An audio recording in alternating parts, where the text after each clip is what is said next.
십계명 산책 이제 9번째, 오늘이 제 8계명 도둑질 하지 말라라고 하는 그런 말씀이에요. 아마 여러분들도 이 계명 앞에서는 다들 자신만만할 겁니다. 죄송한데 도둑놈들은 아니시니까요. 근데 정말 우리가 이렇게 자신 있다고 장담할 수 있을까요? 어떤 분이 오늘날 이 현대인들이 이 8계명을 굉장히 하찮게 여기는 두 가지 이유가 있다, 이렇게 얘기를 했어요. 첫째는 이 계명이 나와는 별로 상관이 없다라고 생각하기 때문인 것이고, 두 번째는 이 세상이 온통 도둑놈들로 가득 차 있기 때문이다, 그렇게 얘기를 했어요. 정말 그렇잖아요, 여러분. 사방에 보면 나만 빼고 다 도둑놈들 같잖아요. 오죽하면 한국 영화에 도둑들 혹은 도둑놈들의 전성시대라고 하는 영화나 드라마가 나오겠어요. 근데요, 그래서 요즘 누가 뒤에서 야 이 도둑놈아 이렇게 소리 부르면 100사람 가운데 99명이 뒤를 돌아본답니다. 그 딱 한 명 그 사람을 왜 돌아보지 않느냐면 도둑질 하지 않은 성자가 아니라 진짜 큰 도둑놈이기 때문에. 그러니까 도둑질을 못하는 소인배들이나 이 도둑놈이라고 하는 말에 신경을 쓰지, 진짜 도둑놈은요, 도둑놈이라고 하는 말에 눈도 꿈쩍하지 않는답니다. 정말 그런 것 같아요. 이 세상은 온통 이 도둑놈들의 전성시대 같아요. 서로가 서로에게 도둑놈처럼 보이는 것이 오늘의 이 세상 같습니다. 솔직히 나라의 대통령도 도둑놈처럼 보이잖아요. 대통령직을 이용해서 월급은 한 푼도 안 받는다고 자랑하면서 오히려 돈이 되는 비즈니스를 노골적으로 아들들에게 몰아주고, 친척, 친지들에게 노골적으로 몰아주는 도둑질 아닌가요? 그러니까 이 도둑질하는 방법들이 얼마나 다양한지 정말 놀랄 뿐이에요. 그래서 이 사전을 찾아보니까 이 도둑질을 뜻하는 절도라고 하는 말과 비슷한 말이 무려 100가지가 훨씬 넘어요. 그러니까 뭘 훔치거나 아니면 다른 사람의 어떤 것을 취하는 이 방법이 이렇게 무궁무진하다는 것이 정말 놀라울 뿐입니다. 그래서 여러분, 도둑질하지 말라고 하는 계명은 단순히 남의 것을 이렇게 훔친다라고 하는 그런 뜻이 아니에요. 그것을 넘어서서 우리가요, 도둑질에 대한 이 폭넓은 이해가 필요한데요. 그래서 저는 오늘 여러분과 함께 대표적인 6가지 범주의 이 도둑질에 대해서 함께 자세히 살펴보려고 해요. 첫 번째는 상거래의 속임수들이 도둑질이라고 성경은 얘기합니다. 3000년 전에도 이게 문제였다니까요. 아모스 8장 5절에 이런 말씀이 나와요. 같이 읽어요. 시작. 너희가 이르기를 월삭이 언제 지나서 우리가 곡식을 팔며 안식일이 언제 지나서 우리가 이를 매게 할고 에바를 작게 하고 세계를 크게 하여 거짓 저울로 속이며. 저울을 속이는 것이 대표적인 도둑질이라고 성경은 그렇게 얘기합니다.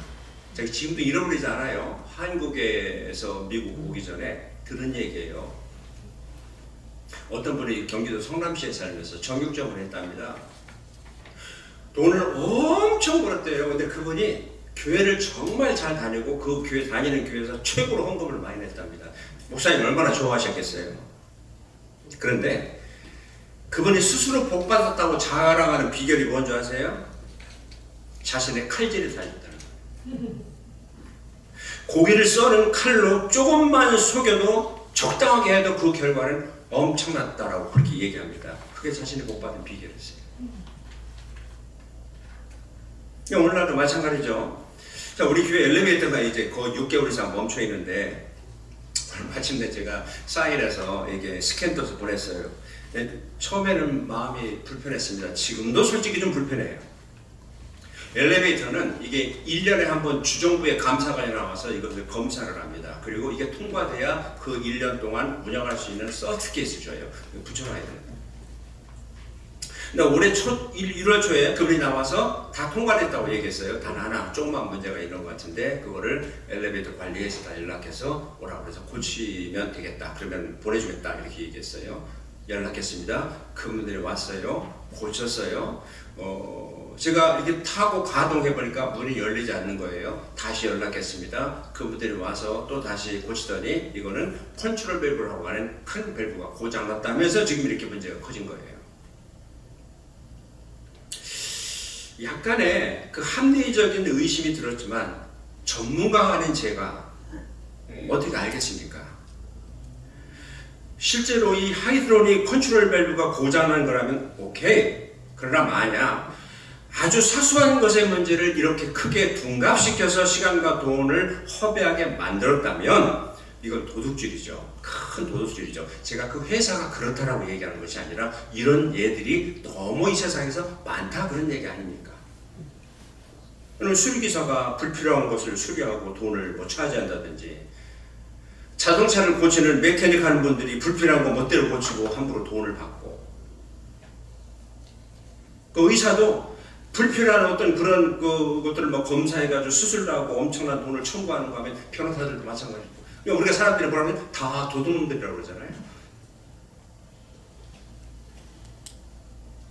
심지어는 내가 그 쓰던 차를 팔면서도 그 차의 근본적인 중요한 문제점 얘기도 않고 다 그냥 팔아버리는 것도 사실 통틀어서 다 도둑질인 거죠.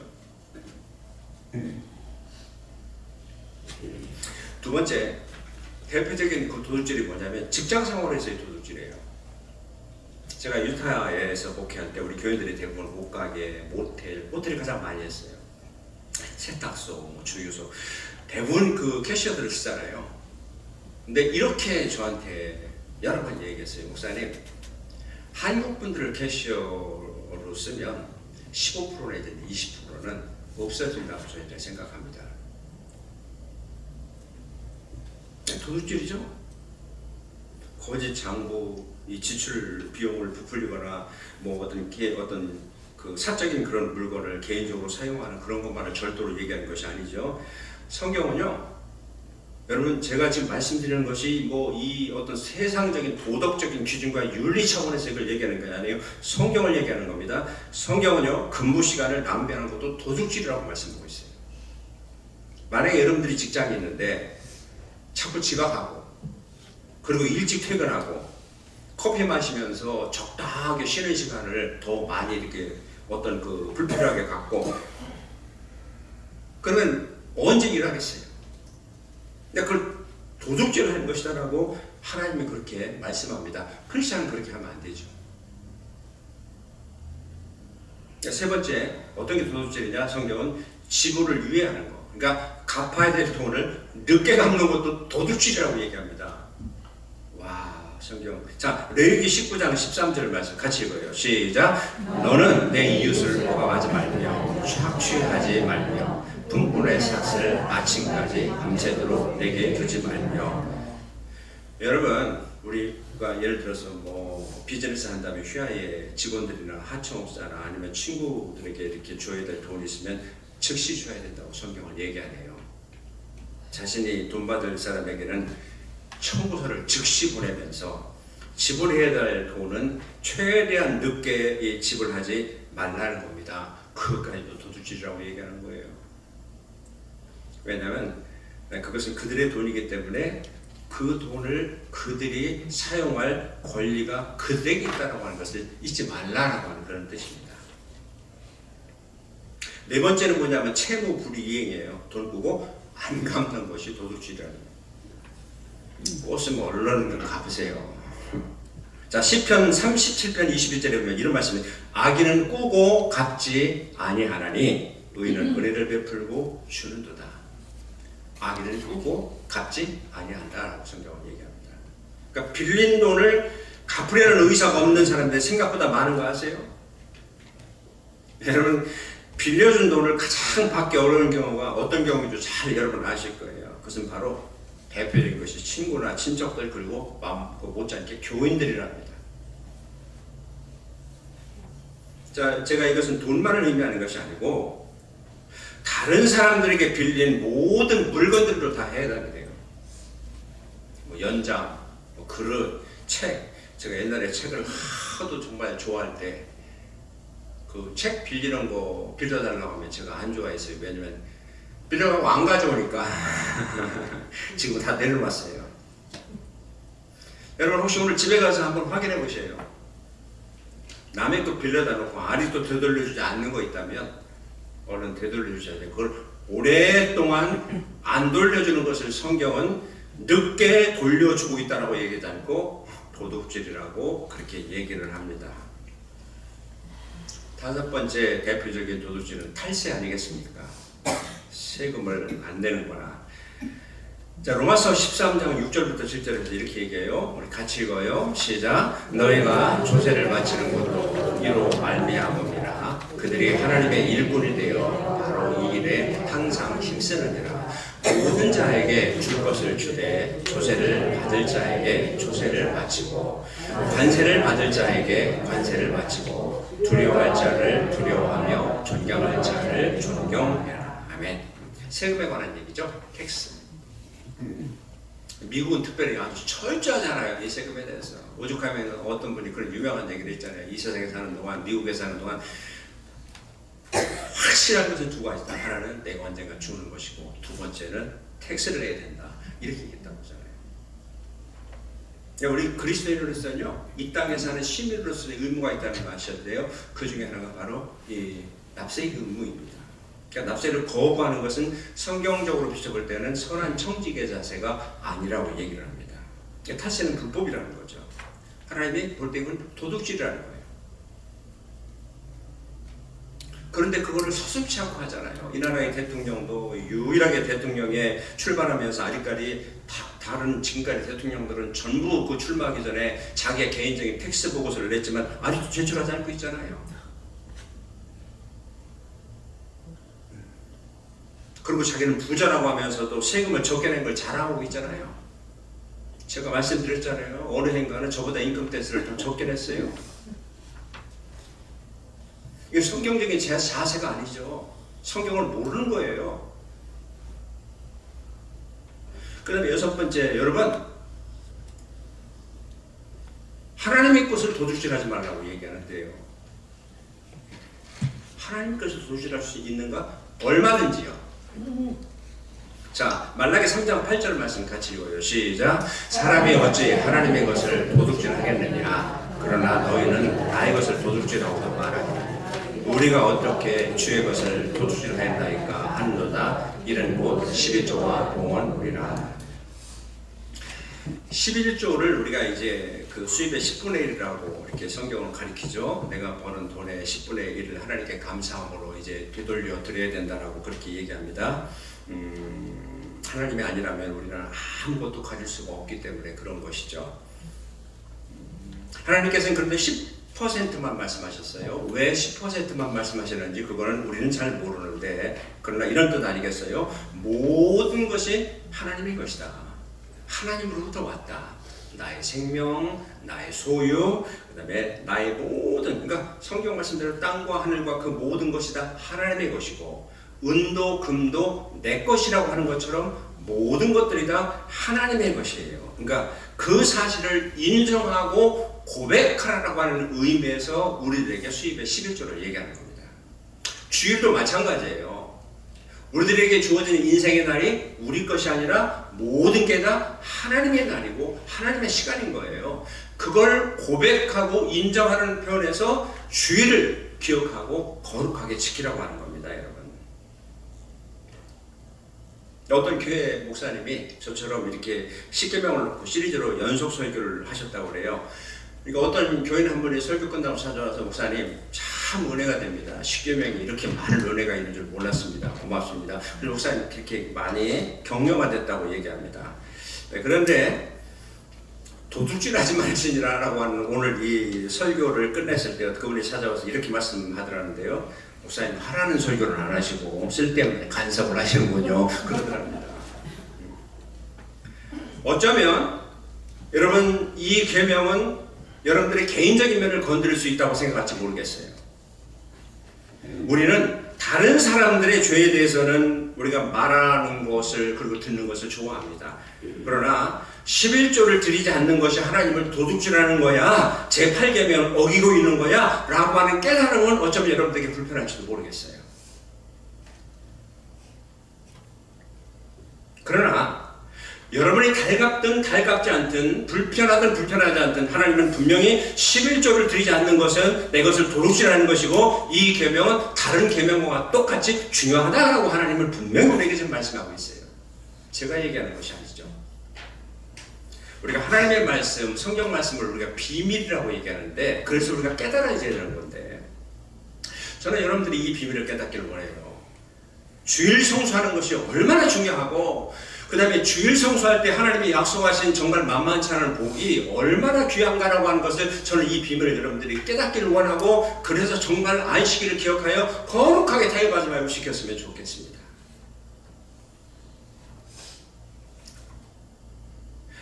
11조도 마찬가지고요. 저는 이렇게 주일을 성수하는 거 여러분들이 이 11조를 하나님께 헌금을 드리는 이 기쁨을, 이 비밀을 여러분들이 알고 실천할 수 있기를 원합니다. 저는 지금 결코 헌금의 차원에서 헌금을 강조하기 위해서 설교하는 것이 아니고 성경 말씀을 여러분들에게 말씀을 드리는 거예요.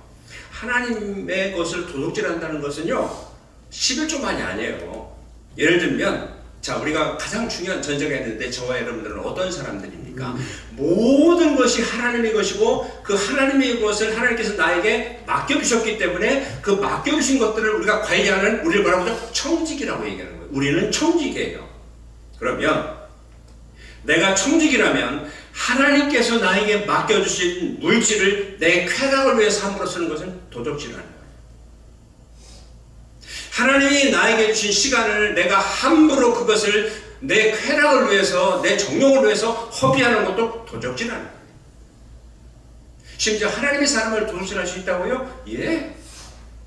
저와 여러분들의 자식을 분명히 우리 몸으로 온 것은 사실이지만 하나님으로부터 하나님께서 맡겨주신 나의 자식들을 내가 내 뜻대로 핸들하고 내가 이루지 못한 어떤 생각과 어떤 그 꿈을 성취하기 위한 수단으로 삼고 그렇게 핸들하려고 한다? 하나님이 주신 자녀들을 도둑질하는 것이죠. 하나님이 우리에게 주신 육체도 내가 죄악의 도구로 쾌락의 도구로 쓰는 것도 하나님의 것을 도둑질하는 겁니다. 그래서 로마서 6장 13절에서 너의 지체를 불의의 병기로 무기로 죄에 내주지 말고 의의 병기로 하나님께 올려드려라 그렇게 말씀하고 있는 것이죠. 자, 그렇다면 왜 이렇게 사람들이 수도 없이 이렇게 다양하게 많은 도적질을 하면서 사는 것일까요? 도덕적인 무감각 아닐까요? 자, 이제 말씀드린 것처럼 문제는 많은 사람들이 내가 얼마나 일상에 살면서 무서운 도둑질을 다양하게 하면서 살고 있는지 이걸 우리가 인식하지 못하고 있는 데도 문제가 있겠죠. 근데 다른 사람의 잘못은 우리 눈에 너무나 잘 들어오는데 그래서 우리가 정말 다른 사람에 대해서는 비난은 잘 하고 있는데 정작 나로 인해서 다른 사람들의 눈에 눈물이 흐르고 있다라고 하는 것들 모두 무감각하게 우리가 살아가고 있는 경우도 있어요. 자, 그런 면에서 어쩌면 저와 여러분들은 제8계명을 우리 일상의 삶에서 수도 없이 범하면서 살고 있지 않는지 두렵고 떨림으로 한번 말씀 앞에서 우리를 점검해 봐야 됩니다. 사무엘상 12장에 보면 사무엘 하죠. 선지자 나단이 다윗 왕을 찾아가서 그 죄를 지적하는 장면을 기억하시죠? 이렇게 지적합니다. 이렇게 비유를 들었어요. 어느 부자가 있었다. 많은 소와 양을 가지고 살고 있었는데 손님이 하나 찾아왔어요. 근데 이 부자는 자기 소와 양을 잡아서 손님을 대접한 것이 아니라 암양 하나밖에 없는 가난한 사람의 양을 뺏어서 그걸 가지고 손님을 대접했다 하니까 다윗 왕이 듣고 뭐라고 얘기한 줄 아세요? 이게 사무엘하 12장 1절부터 4절의 말씀입니다. 화를 내면서 명령하죠. 하나님의 살아계심을 두고 맹세하는데 이런 일을 행한 사람은 마땅히 죽을 것이다. 그 양새끼를 4배나 갚아줘야 될 것이다. 그게 배상법이거든요. 그러니까 나단이 뭐라고 얘기했어요? 그렇게 말도 안 되는 죄를 지은 사람이 바로 당신이요 라고 얘기했어요. 그때까지 다윗은 자신이 밧세바를 취한 것이 그렇게 큰 죄라고 생각하지 않았어요. 심지어 그 아내 우리아까지 죽인 것도 심각하게 생각하지 않았습니다. 자기가 가지고 있는 권세와 주의를 가지고 그 정도쯤은 내가 할 수 있고 누릴 수 있다라고 그렇게 생각했는지 모르겠어요. 문제는 바로 여기 있었어요. 그렇게 다윗에게 나단이 말하는 못된 부자는 정말 눈에 쏙 들어오는 거예요. 그래서 당장 명령해가지고 정의를 행해야 된다고 그렇게 생각합니다. 근데 정작 내가 저지르고 있는 도적질은 내가 보지 못하는 거예요. 혹시 우리의 삶에서 우리에게 이런 부분이, 크고 작은 이런 부분이 없는지, 우리는 정말 겸손하게 하나님의 말씀 앞에서 우리 자신을 비춰보기를 하나님은 원하신다고 저는 믿습니다. 십계명에서 배우는 인생이라고 하는 책에 보니까 오늘날 이렇게 사람들이 막 수도 없는 많은 변명을 가지고 도둑질을 정당화하고 있는 내용이 이렇게 구체적으로 나오는데 재미있는 것 몇 가지 제가 예를 들어 볼까요? 이게 훔친 물건인지 몰랐습니다. 이런 데입니다. 무슨 얘기냐면 여러분 왜 자물 같은 거 막 싸게 팔고 그러는 거 알면서도 사는 건 성경은 아니라는 거예요. 도둑질이라는 거예요. 그러니까 유대 전승 탈무드에 봐도 이런 물건을 구입한 사람이 파는 사람보다 더 책임이 있다라고 이렇게 얘기합니다. 두 번째, 하나님의 선물 아닌가요? 이렇게 생각하죠. 무슨 얘기냐면 미국의 그 현금 수송 차량이 아주 오래전에 프리웨이에서 이렇게 탈선을 해버렸어요. 근데 하필이면 그게 가난한 막 흑인 동네로 이렇게 떨어져가지고 막 차가 부서지면서 그 안에는 현금이 다 남았다는 거 아닙니까? 막 동네 사람들이 애나 어른이나 다 와가지고 그걸 다 주웠는데 경찰이 도착했을 때 한 푼도 없었대요. 그 다음에 돌려드립니다 하고 찾아온 사람도 한 사람도 없었고 어느 한 흑인이 인터뷰를 하는데 그렇게 인터뷰했다는 거예요. 이건 가난한 우리에게 하나님이 주신 선물이라고. 물론 가난하고 어렵게 생활을 했기 때문에 그들이 그 돈을 가질 권리가 있고 하나님 주신 선물이라고 생각할 수도 있었겠죠. 네, 그러나 그 생각도 하나님은 도둑질이라고 그렇게 말씀하세요. 세 번째, 우리 그런 얘기, 발견한 사람이 인자라고. 그것도 근데 성경은 도둑질이라네요. 능동적인 도둑질만 성경은 도둑질이라고 이야기하는 것이 아니라 누군가 잃어버린 물건을 되돌려주지 않는 것도 왜 도둑질이라고 얘기해요.